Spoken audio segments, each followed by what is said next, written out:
Our mission, really, is to take sources. Could be dense research, could be, like today, a really concise personal statement, and just pull out the maximum insight. We're always looking for that sort of operating manual hidden inside the story. Today, we're diving into maybe one of the most concentrated sources we've looked at. It's a single statement shared online by someone named Kai Trump, and it details this extraordinary personal journey.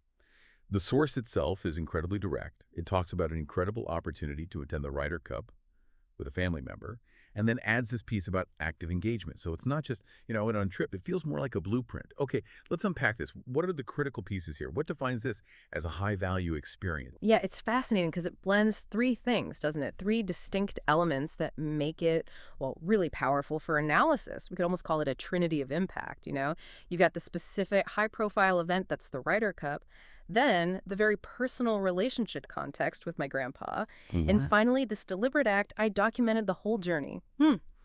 For you, the listener, that mix is basically the formula. It shows how to turn almost any experience into a valuable, usable life lesson. That's a great way to frame it. The trinity of impact. Okay, let's start with the base layer, the setting. It specifies the Ryder Cup.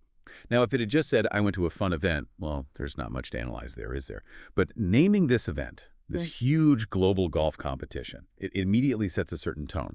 Prestige, high stakes, visibility. Why is that specific choice of context so important analytically speaking? Well, what's fascinating here is how that context defines the scale of the opportunity being described. We're assuming you, the listener, probably know the Ryder Cup is a big deal, right? Prestigious.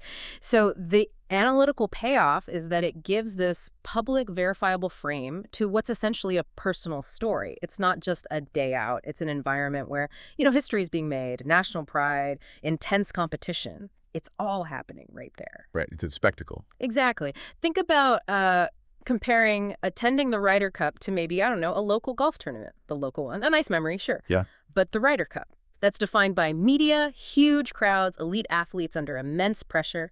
Choosing that specific event justifies calling it an incredible opportunity. The sheer scope gives weight to the memory being formed. I definitely see that weight. The name alone carries significance. It's Yeah. that baseline. But does choosing something so specific, maybe even niche, like a major golf tournament, does that risk making it less universal? I mean, for listeners who maybe don't follow golf or even sports, does it alienate them? That raises an important question, actually, about specificity in communication. What we often find is that specificity, paradoxically, can make things more universal.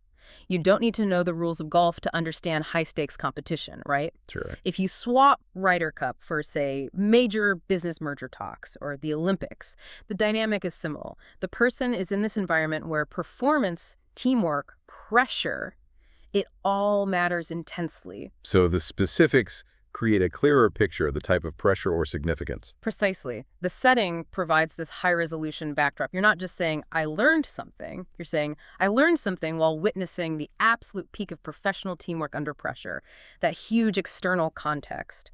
That's the foundation for the personal journey we're about to get into. Okay, that clicks. The external context provides the gravity. So we have this monumental scale established. Now let's pivot to the anchor, the really personal bit. The quote shifts immediately from global competition to family intimacy. I had the incredible opportunity to attend with my grandpa. That detail grandpa, that's where the universal theme, intergenerational connection really comes in. It changes the event from just something seen to a memory that's shared, filtered through family. We're not talking about just anyone.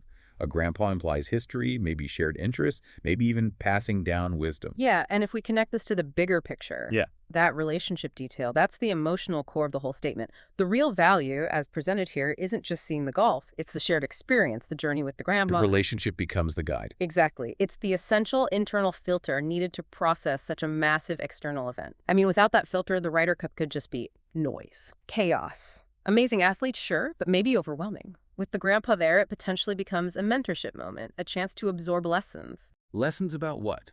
The sport. Could be about the sports history, yeah. Or the Oh. dynamics of competition. Or even just, how to navigate these big, intense environments. The knowledge gained isn't just scores and stats. It's potentially about life, legacy, sharing time. Okay, so the event's prestige gave it context, but the grandpa provides the meaning. That makes a lot of sense. It shifts it from just watching something unfold to actively participating in a family story, maybe even a tradition. It suggests that often the most valuable experiences need a trusted guide, someone to help frame it emotionally and historically. Which leads us perfectly into the third piece, maybe the most critical component, the intentionality. We've got the high-stakes backdrop, the emotional guide, and now the quote hammers home the final step. I documented the whole journey. This feels like a deliberate commitment, something beyond just being there. Here's where it gets really interesting. Why make a point of mentioning the documentation? Why not just leave it as a powerful memory? What does recording it add to the value being shared here? Well, this raises an important question, doesn't it? Is an experience fleeting, or is it intellectual currency? The act of documenting, it ensures the experience is kept, that it can be analyzed, that it's ready for future It's use. not just consumed in the moment. Right. It moves it from simple enjoyment, like, say, eating a fantastic meal, to becoming a valuable recorded asset, like saving the recipe, making notes on the technique you used. Okay. Archiving the experience. Exactly. And for you, the listener, this part is almost a meta skill. It's about how you learn. Because when you know you're going to document something, it actually changes how you engage with it in real time. How so? You're essentially forcing yourself to analyze what's happening, to structure your thoughts, to articulate the feelings, the significance, rather than just letting the experience wash over you passively. So it guarantees retention. It guarantees retention, and it extends the life of that incredible opportunity basically forever. Okay, but here's a common pushback. That constant documenting the phone, the camera, always taking notes can pull you out of the moment. If the core value here is that intimate connection, that time with the grandpa, isn't there a risk that documenting actually detracts from that? Are we saying the recorded asset is more valuable than being fully present? That's a really valid point. A necessary friction to explore, actually. I think the difference here might lie in the quality and the intent of the documentation. We're probably not talking about just mindlessly snapping photos.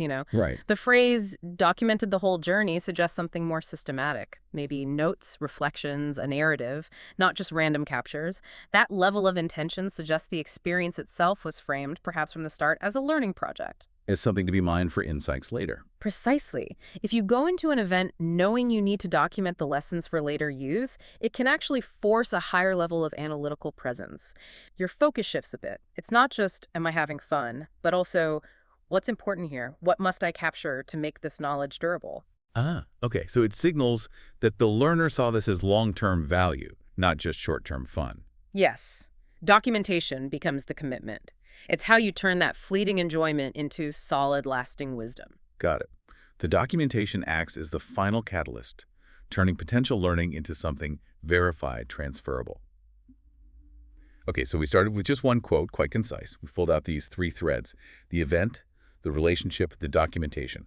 So what does this all mean when you put it back together? How does this form a kind of universal map for getting the most out of opportunities? Well, the deep dive really shows that this single quote, it's basically a perfect formula, a recipe for generating maximum impact from almost any life event. And it's super applicable whether you're, I don't know, traveling, starting a complex project, even engaging in professional mentoring. So what's the formula distilled down? The formula works like this. The high-stakes event provides the crucial context. You need that gravity, that scale, that pressure. The relationship provides the essential filter. That's the meaning, the personal guidance, the resonance.